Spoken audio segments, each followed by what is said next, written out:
안녕하세요. 라라 전입니다. 최근 가장 많이 들어본 경제 용어가 recession, 경기 침체라는 단어이실 텐데요. 미국 국립경제연구소인 National Bureau of Economic Research에서는 GDP 경제 성장률이 2분기 연속 감소하면 recession이라고 정의를 합니다. 이 논리로 따지면 미국은 1분기와 2분기 연속 마이너스 성장이었기 때문에 이미 경기 하락세에 접어들었고요. 3분기 성장이 플러스로 돌아서면서 경기 침체에 대한 우려가 완화되긴 했지만 여전히 2023년 리세션에 대한 우려와 불안은 가시지 않고 진정한 리세션은 2023년에 시작될 거라는 비관론자들의 경고도 지속적으로 나오고 있습니다. 여러분들께서는 2023년 미국이 경기 침체에 빠질 거라고 예상을 하시나요?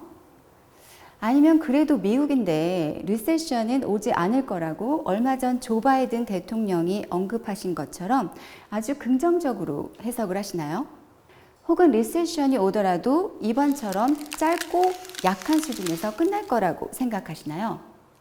미국 경제에 집중하고자 하는 이유는 이 부분만 알고 넘어가도 세계 경제의 전망을 저절로 짐작할 수가 있는 까닭입니다. 오늘은 리세션의 역사적 사례에 대해서 살펴보고 지금의 상황이 그때와 비교를 했을 때 어떤 차이가 있는지를 알아보고자 합니다. 그럼 인플레이션의 현실 함께 알아가 볼까요? 요즘 마켓에 가는 게 엄두가 안 나시죠? 물가 상승이 살인적이라고 느끼실 텐데요. 2022년 10월 기준에 인플레이션이 7.7%라고 하지요. 지금 이 수치를 보면 헛웃음이 나올 정도입니다. 이때만 해도 인플레이션이 7%가 안 되는 시기였는데요. 그 당시 12개월 동안의 종목별 물가 상승 변화폭을 보시면 살인적인 수준입니다. 고깃값이 24%가 뛰었고 호텔 숙박비와 중고차 값이 26% 상승했고요. 기름값은 무려 51%나 폭등했습니다. 아마 이 시기에 중고차를 구입하셨던 분들은 가슴을 쓸어 내리셨을 텐데요. 예를 들어서 지금도 차를 구입하려면 적지 않은 프리미엄을 지불해야 하는 것으로 알고 있습니다. 한국에서 미국으로 여행 오셔서 차를 빌리시는 분들도 느끼셨을 텐데요. 2021년 당시 차를 임차하는 비용은 39%나 치솟았습니다. 다시 말씀을 드리면 이 시기는 인플레이션이 7%가 되기 전의 상황이었는데도 물가가 아주 부담스러웠다는 얘기입니다. 지금은 그나마 종목별 상승폭이 많이 꺾였다지만 근본적 원인인 공급 부족이 해결되었다기보다는 수요의 감소로 인한 것이라서 잠정적, 한시적 진정 현상이라고 보는 분석이 대부분입니다. 그럼 7%라고 하는 지금은 어떨까요? 경제 전문지 포브스가 2021년 11월 10일자로 보도하는 기사를 보면 아직도 만만치 않음을 알 수 있는데요. 지난 12개월 동안 가장 상승폭이 큰 제품군을 소개하고 있는데 고기와 생선, 달걀 가격이 8% 상승한 것으로 나옵니다.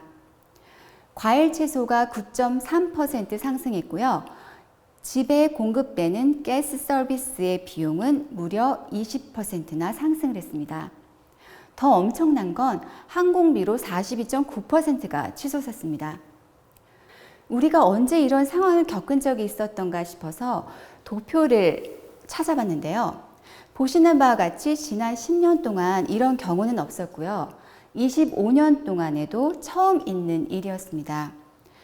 최대한으로 역사를 펼쳐보면 지금 같은 인플레이션은 겨우 5번 정도밖에 없었습니다.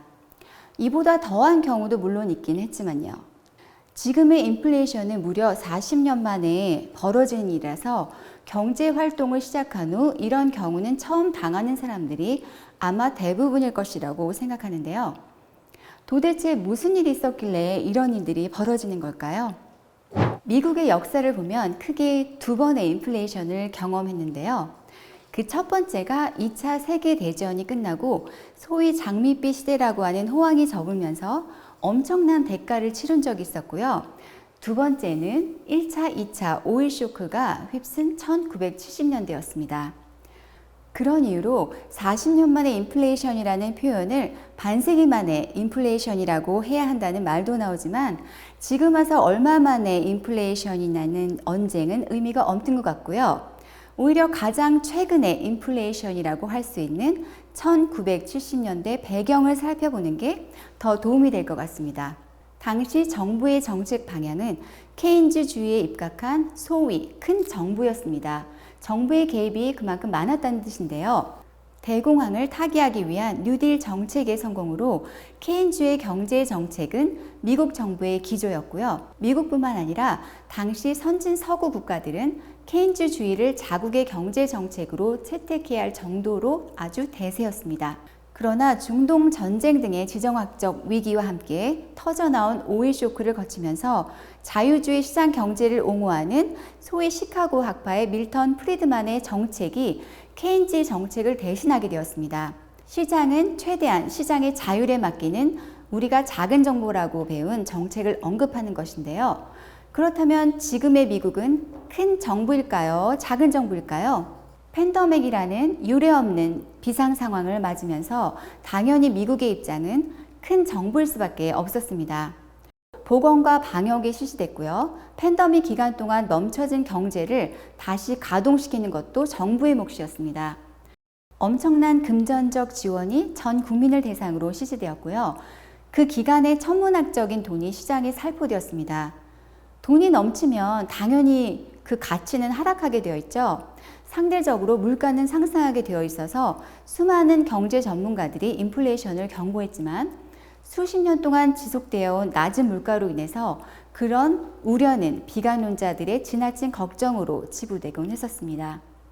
여기서 우리는 국제통화기금 IMF의 수석 이코노미스트이시면서 시카고대 경제대학원 교수인 라구람 라잔 교수가 이미 2019년에 언급한 경고를 상기할 필요가 있는데요.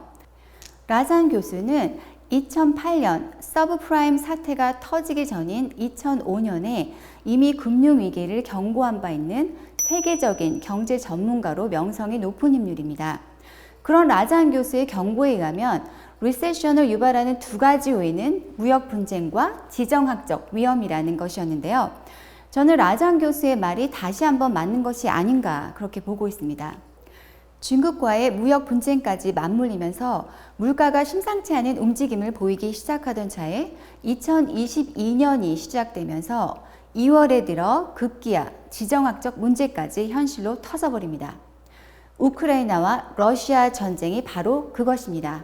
요약해보면 작금의 인플레이션은 지구촌 공급망의 붕괴와 팬데믹으로 눌려있던 수요의 폭발, 천문학적인 유동성의 확대가 원인이라고 할 수 있겠습니다. 자, 그럼 리세션은 운명일까요? 숙명일까요? 운명과 숙명의 차이는 뭐라고 생각하시나요? 흔히 운명은 앞에서 날아오는 돌멩이를 피할 수 있다고 하고 숙명은 뒤에서 날아오는 돌멩이를 피할 수 없다고 표현을 하는데요. 그렇다면 리세션은 피할 수 있는 돌멩이일까요? 결국 맞을 수밖에 없는 돌일까요?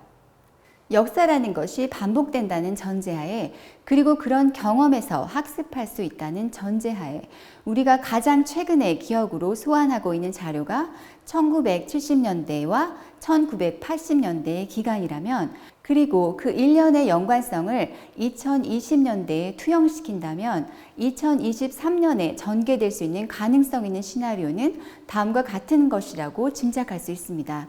금리는 2023년에도 지속적으로 오를 것이고 다만 지금 같은 자이언트 스텝은 없을 것입니다. 금리가 정점을 찍는 후에도 한동안 유지될 가능성이 매우 높은데요. 그렇게 되면 외부로부터 운영자금을 충당하고 있는 기업들이 그 이자를 버틸 수 있을지 아주 많은 우려가 됩니다. 1차 오일 쇼크 이후 진정된 인플레이션이 다시 치솟으면서 2차 쇼크를 맞았던 기억으로 당시 물가가 진정된 와중에도 금리 인하는 한동안 단행되지 않았습니다. 1980년 초반 20%까지 오른 기준금리는 그 후 2년 동안 오르내렸습니다. 자이언트 스텝을 연속으로 가능하게 해준 고용지표는 더 이상 의미가 없을 것입니다. 이미 대형 기업들이 대규모 조정을 단행하거나 계획 중에 있는데요. 7%까지 실업률이 치솟을 거라는 전망이 나오는 것도 그런 이유에서입니다. 중국과의 무역 분쟁이 진정되느냐 또는 확정되느냐가 관건일 것인데요. 우크라이나와 러시아의 전쟁이 어디까지 갈 건지도 지켜봐야 합니다. 주식하는 분들은 기억하시겠지만 다우지수가 1000선을 돌파하는 데 걸린 기간은 76년입니다. 그런데 2000선을 돌파하는 데 걸린 기간은 불과 14년이었고요. 1987년 1월 8일 다우지수는 2000선을 넘었고요. 1981년 기준금리가 20%대였다는 말씀은 이미 드렸는데요. 한참을 그 수준을 유지하다 금리 인하는 다시 몇 년에 걸쳐 조심스럽게 진행되었습니다. 그렇게 긴축을 풀면서 미국 경제는 역사상 유례없는 호황을 누리게 되었고요. 주식도 강세장을 이어갔습니다. 이 시기가 지나면 당연히 꽃길이 나오겠지만 아마 여러분들께서 궁금해하시는 건 얼마나 참고 기다려야 하는지일 것입니다. 그 시기는 금리가 정점을 찍은 후부터일 텐데요. 현재 페드가 제시하는 점도표를 보면 그렇게 장시간은 아니지 않을까 싶습니다. 긴축이 풀리게 되면 다시 장밋빛 시절이 도래할 텐데요. 그때까지 지치지 마시고 건강관리 잘 하시고요. 지금보다 더 어려운 시기도 많았고 언제나처럼 이번에도 우리는 잘 이겨낼 것을 믿습니다. 리세션은 운명인가 숙명인가에 대한 답을 드리면서 이 시간을 맺도록 하겠습니다. 우리의 몸을 어디로 돌리느냐? 우리의 몸을 돌리면 숙명도 운명이 될 것입니다. 그럼 다음 영상에 또 이어가겠습니다. 감사합니다. 라라 전이었습니다.